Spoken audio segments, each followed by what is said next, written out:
আমাদের এখন পূজা হয়ে গেছে, এখন আমরা বাসায় যাব। আমার ঈশামণি খেলা করতেছে।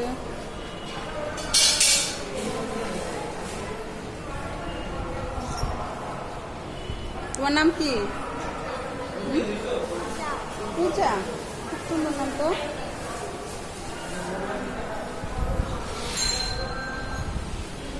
অঙ্কিতা গেছে গা, একটু আর দেখ, আমি হাতটা দিয়ে ঈশার একটু দেখো দি অঙ্কিতা।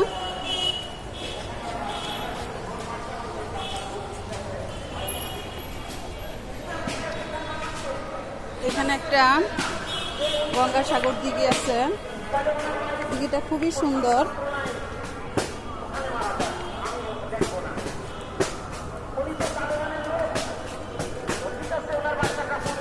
অনেকে সাঁতার কাটতেছে।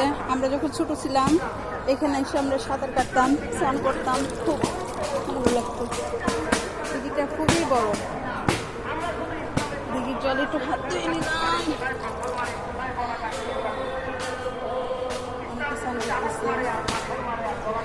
ওকে বন্ধুরা, ভালো। আর কালকে এখানে কৃষ্ণের জন্মাষ্টমী হবে, তাই এখানে সাজাচ্ছে, প্যান্ডেল সাজাচ্ছে।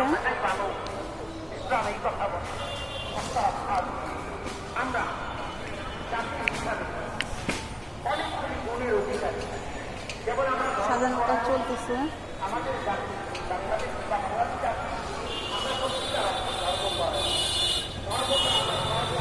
ওকে বন্ধুরা, ভালো থাকবেন, সুস্থ থাকবেন, আমাদের ভালোবাসার সংসারের সাথেই থাকবেন। শুভ বিদায়।